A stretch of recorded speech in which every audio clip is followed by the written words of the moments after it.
You're watching Color 10 News at 10 in high definition. We're alive. House can be repaired. We'll be all right. The view from above tonight shows the massive destruction in Arkansas, where several tornadoes touched down last night. While many states were hit, Arkansas by far is suffering the most right now. Hello again, everybody. I'm David Oliver. Thanks for joining us tonight. I'm Jennifer Kilman. More tornadoes struck today in Mississippi and Alabama. At least 5 people have died. Here are the statistics from last night's storms. More than 30 tornadoes have been confirmed in 7 states. 14 people died in Arkansas. People also died in Iowa and Oklahoma. More than 20 people were hurt in Kansas. Now, in Arkansas, tens of thousands of customers are without power tonight. Energy Arkansas says some customers may not get electricity until Friday. At one point, there were also more than 100 natural gas leaks, mostly caused by uprooted trees. Governor Mike Beebe issued a state of emergency in 3 counties. More than 50 Arkansas National Guard members were called to support the tornado victims.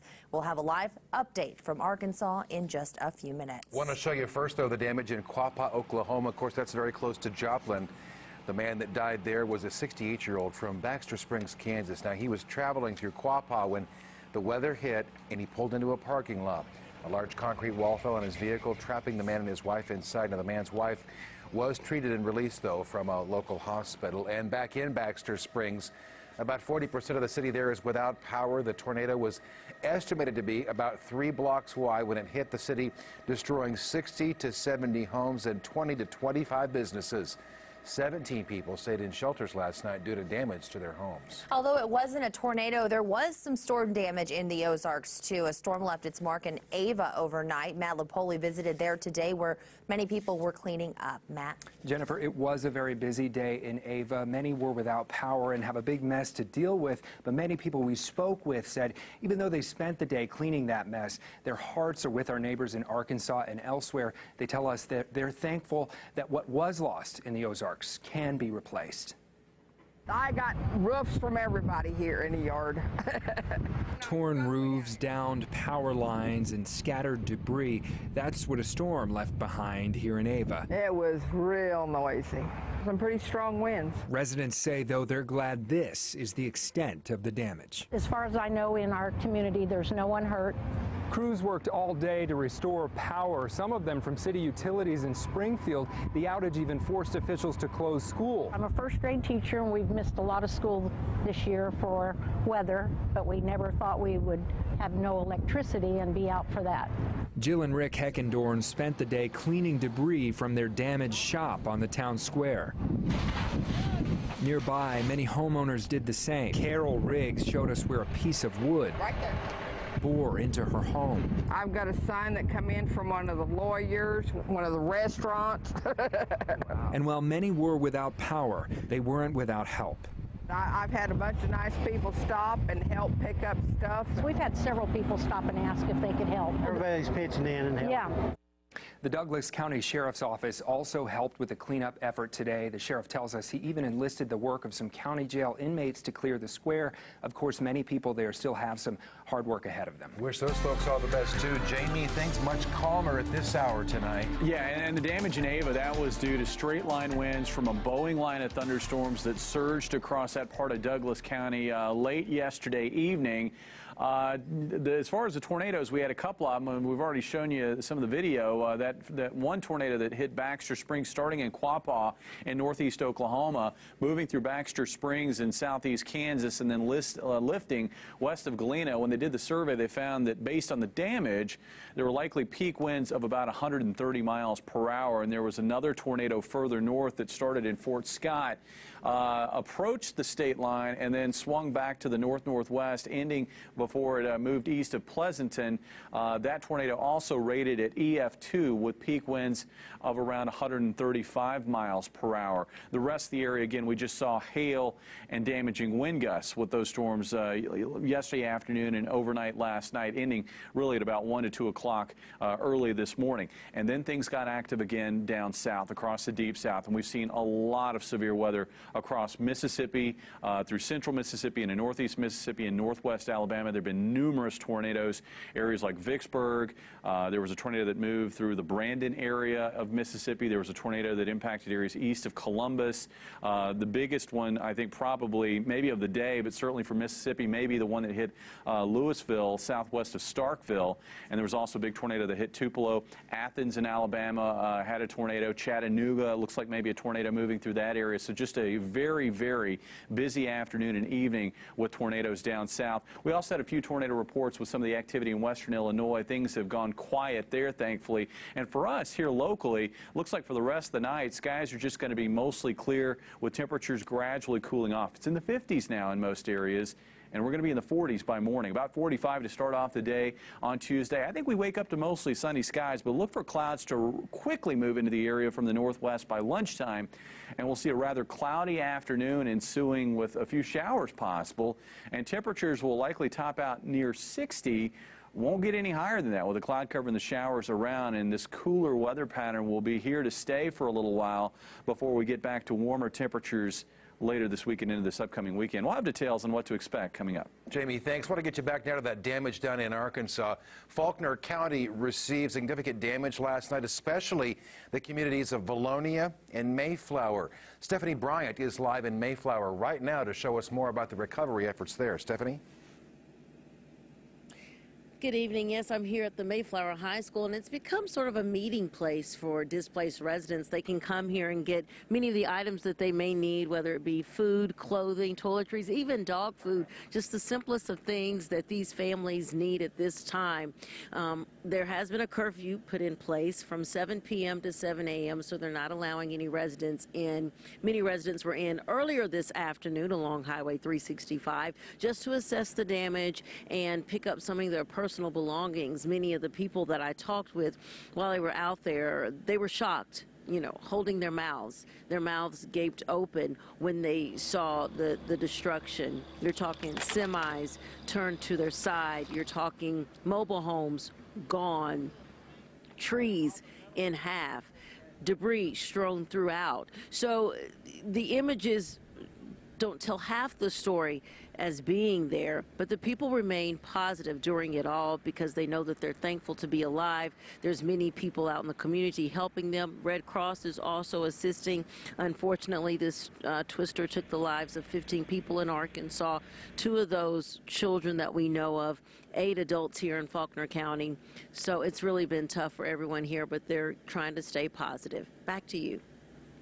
All right, Stephanie Bryant reporting live for us. Thank you. An organization from the Ozarks as volunteers in tornado-ravaged communities, Convoy of Hope, is preparing for the wave of supplies and debris removal. Color 10's Lori Patton spoke with organizers this morning. Communities like this, faced with large paths of destruction, it's demolished, the building's gone, have a hard time meeting basic needs. The first thing that folks need in a situation like this is food and water. So we'll get food and water into that area as quickly as we can, follow that up with cleaning supplies, possibly debris removal teams. Nene says most importantly, when we come into an area like this that's just been hit hard with a tornado, first thing we'll do is get with local emergency management, make sure we plug in. That way we can be effective and efficient. That coordination starts here in the Springfield office. Whether it's feeding or sheltering or volunteer coordination. And continues with people on the ground in the field. Do we know when they'll start letting people out onto the streets? Communication is vital to moving this community forward toward recovery. One of the reasons we touch base with local emergency management first is so we don't create that second disaster, if you will, coming in and getting in their way or duplicating efforts. Convoy says they can't truck in everything. What we bring to the table is those local relationships with churches and businesses. But they're here so the survivors can focus on rebuilding and reclaiming their community. They've survived, you know, their houses survived twice, so that's the main thing. And that was Lori Patton reporting. Convoy of Hope says donating cash is the best way to help organizations actually meet the needs of the people in the community. For more information on how you can donate, check out this story on our website, ozarksfirst.com. You'll also find the newest information on the storm recovery efforts. About 40 workers in Springfield have to find a new job tonight. Kraft Foods let go of those employees, most of them truck drivers. A company spokeswoman said the layoffs are part of a national move to eliminate the trucking division of the company. The workers will be the work, I should say, is going to be outsourced now to other carriers. Now, the workers will be offered severance pay, a medical subsidy to help with insurance benefits, and some job search assistance. New at 10 tonight, Inman Elementary School in Nixa held an ice cream and social scavenger hunt today for incoming students. The evening welcomed fourth graders to the school. The idea was to show them around their new school that they will be attending next year. The scavenger hunt had the students find things around the building, and then they met certain people to get them introduced to the campus. Well, we know that transitions are sometimes difficult for children, so we try to do things to put them at ease and make it an exciting first experience. Fifth and sixth graders were also awarded medals through their Reflections contest in film production and visual arts before the event. All the excitement to be back in school and be that young again. And to get ice cream. That sounds fabulous. That's tonight. worth the price of admission there. Missouri firefighters are training this week for a very difficult situation. That's right. We're talking about some trench rescues, and they tell us every second counts during these emergencies.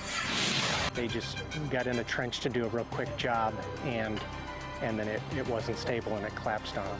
On the way here at 10 tonight, what those firefighters learned and how this training was funded. We invite you to follow Color 10 and be our friend on Facebook. It's easy to do. Just find the Facebook icon on ozarksfirst.com and then just go like our page.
Time for more local news now at 10 this evening. This week, firefighters in the Ozarks are learning more about one of the most dangerous situations they ever face. Trench rescues. Tri Lakes reporter Grant Sloan attended a training class, and he has our story. A circular saw may not be the first tool you would associate with fire crews, but it can be a major asset during a trench collapse. The faster we can put the shoring into place to make it safer for the victim and then for the rescuers, the better off the outcome for everybody. But cutting boards to size quickly isn't the only option firefighters have at their disposal. Put a couple of feet on the end of it. The biggest assets is what Gary Graff is training crews on today. Twist it. Thanks to a $30,000 grant from the Department of Homeland Security. We need these set. These pneumatic braces, which expand with air pressure, can be inserted between special walls that slide down the sides of a trench. Crews are also working with hydraulic braces, which are commonly found at construction sites. Dirt weighs I think like 60-something pounds a cubic foot. Battalion Chief Mike Novak says time is essential because air pockets can form at the bottom of a trench. Novak says while most construction teams will use a metal trench box for work, Missouri's wet clay soil can shift easily, and that many collapses happen the same way. They just got in a trench to do a real quick job, and then it wasn't stable and it collapsed on them. But battling time and the heavy soil isn't the only challenge firefighters face. We've actually had some of them that have been 12 to 16 hours where we've been on the scene. So family members are going to show up, coworkers are going to show up, and you have to deal with those people while you're still trying to get their loved ones out of that situation. This will come out. Graff says having a good working relationship with construction crews and where they're working is just as important as any tool. They're the professionals on what's down there, how deep they've dug, where their utilities are at. And that was Grant Sloan reporting there. Similar training courses are taking place across the state. Once the crews are certified, they can assist in a much larger area. Next month, another round of training will begin. It'll focus on structural rescues like after a natural disaster. We've been talking about a lot of natural disasters since yesterday, Jamie, but things much more calm tonight. Yeah, certainly a lot more calm here locally. That's not the case down south. For today alone, we're up to 40 different reports of tornadoes. And that tornado outbreak continues late into the evening down south. Multiple days. It looks like they'll be dealing with severe weather. For us locally, multiple days of much cooler temperatures. A look at that and when the warmth will return coming up.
And now weather with Color 10 News Chief Meteorologist Jamie Warner.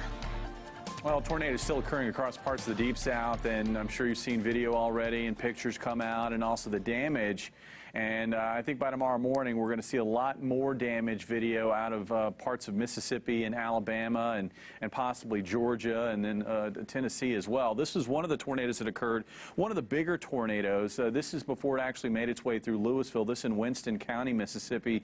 And you can see how large that tornado was. And that was one of the hallmarks of the tornadoes today. Many of them were very large and also very violent. And of course, that's what we saw also hit communities like Mayflower and Valonia down in Arkansas late yesterday evening. And here's an interesting loop. This is a 12-hour radar loop, and it shows you all of the tornado warnings from the day today as that line progresses across Mississippi and Alabama and Tennessee. We even had some tornado warnings in western Georgia earlier today, and we even had a few tornado warnings scattered across parts of Kentucky as well as into Illinois. And in terms of severe weather reports, as I mentioned going into the break, we've seen already 40 reports of tornadoes. Now, some of those reports are going to be duplicates or basically looking at the same tornado, but still a lot of tornadoes occurring today on top of several that occurred yesterday, and we'll likely find additional tornadic activity tomorrow and possibly into Wednesday as well. This is a very large storm. It's currently centered. The upper level center of it is located right about in there, but it extends from southern Canada all the way down to the Gulf of Mexico. And one of the reasons why this storm has been a prolific severe weather maker is because of its orientation from northwest to southeast. That's how the trough is positioned. And when you get a negatively tilted trough like this, you're injecting a lot of cold air in the atmosphere over warmer air near the surface. That generates instability. Plus, there's a lot of wind shear to go around with this storm, and that's helping to produce these severe storms that have been producing tornadoes. For us, looks like from here on out, we're going to be on the cool, more stable side of this storm. But we're still going to have some rain chances in there. The reason why is because we've got this pocket of upper level energy located to our north, that upper level low, and we're going to see these lobes of upper level energy swinging through from time to time. And with a little bit of daytime heating, that's going to be enough to trigger showers on almost a daily basis for tomorrow, for Wednesday, and possibly into Thursday.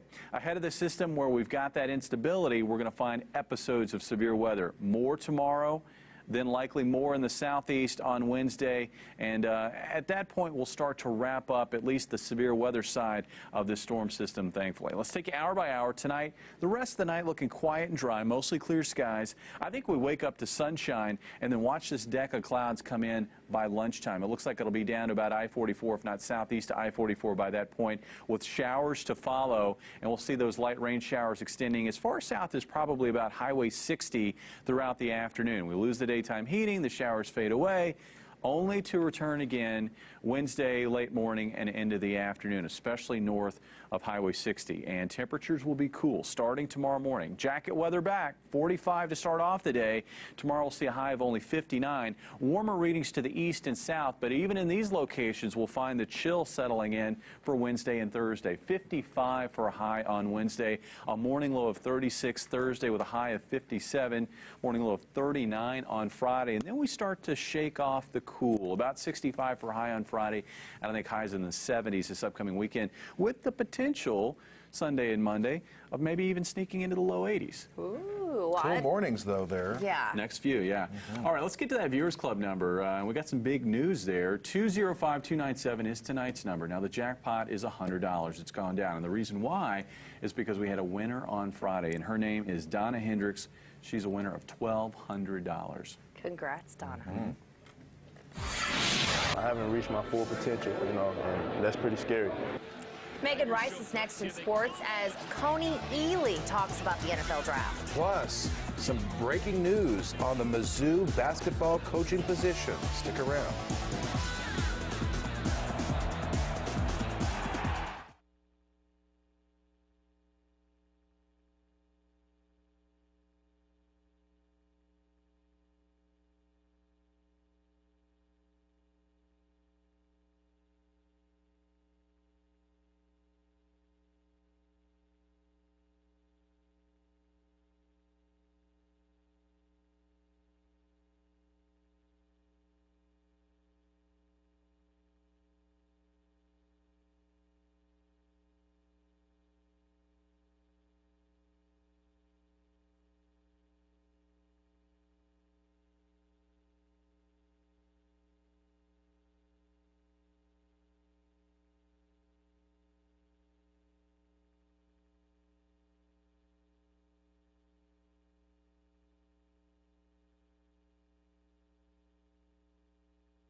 And now, Color 10 Sports with Megan Rice.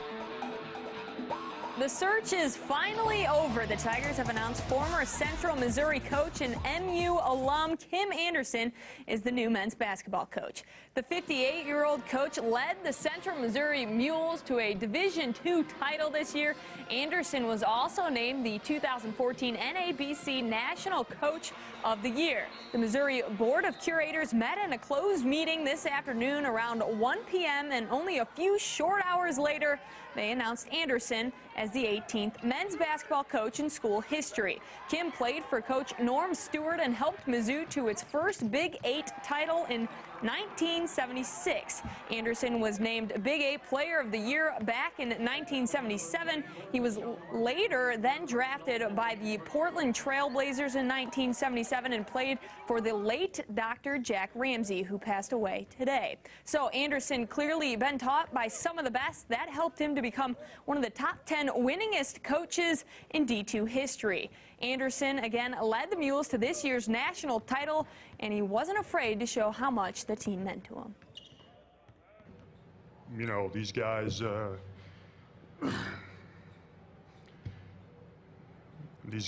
really worked hard, and to be able to make it to this point is really special for these guys. There are only 10 days until the NFL draft, and Mizzou star defensive lineman Coney Ely has his hopes on a first-round draft pick. The defensive lineman is coming off an all-SEC season and helped lead the Tigers to a Cotton Bowl win. In his final game against Oklahoma State, Ely recorded 6 tackles and 2 sacks. In the 2013 season alone, Ely had 43 stops, 14.5 for a loss, 9.5 sacks, and 3 forced fumbles. Ely would be just the 7th Tiger to go on and be picked in the first round, and it would be the 2nd straight year a Mizzou defensive lineman went in the first round, as Sheldon Richardson went 13th overall to the Jets last year. A lot of teams see me as a flexible guy, so it's been a lot of talk with Tampa, a lot of talk with Arizona, just different 3-4 teams and teams that also go to a 4-3.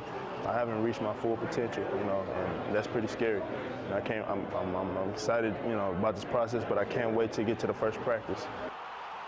Tonight, the St. Louis Cardinals hosting a series with the top team in the division, the Milwaukee Brewers. Here's a look at the NL Central heading into the game. Cards 4.5 back of the first-place Brewers. St. Louis 14-12 heading into the game. Bottom of the first, Matt Holliday comes to the plate and drills a single into center, scoring Matt Carpenter. Same old song and dance. That makes it 1-0 Cards. Top of the fourth, Michael Wacha gets Aramis Ramirez to strike out swinging. To the bottom of the 6th, Holliday gets more runs, is on the board as he gets a home run just out of the park, and that would make it 2-0. But the Cardinals get into some trouble in the 7th. Pat Neshek hits Ramirez with the bases loaded. That brings in the tying run to make it 3-3. This one would need extra, as it's still 3-3 in the 10th. And St. Louis's Lance Lynn on the mound for Game 2 tomorrow night. And the Springfield Cardinals closing out a 4-game series against Arkansas. The Travelers avoiding a sweep tonight as Arkansas wins 7-5.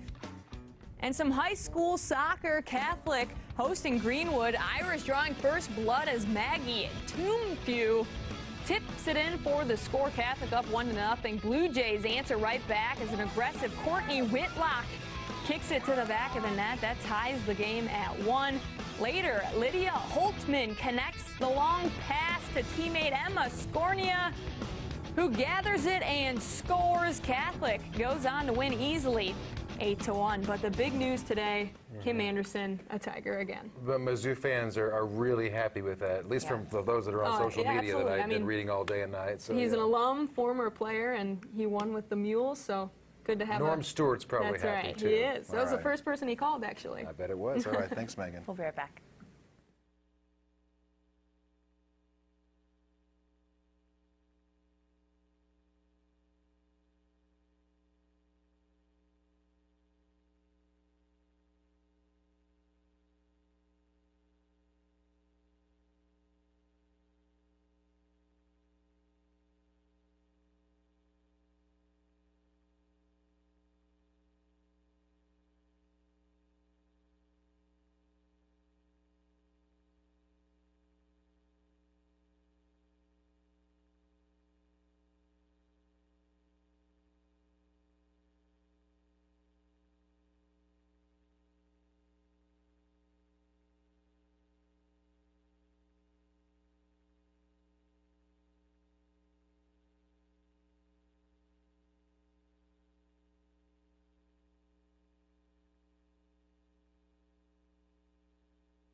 are tonight's winning lottery numbers.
You can always get more news, weather, and sports at ozarksfirst.com. Have a great night, everybody. We'll see you tomorrow.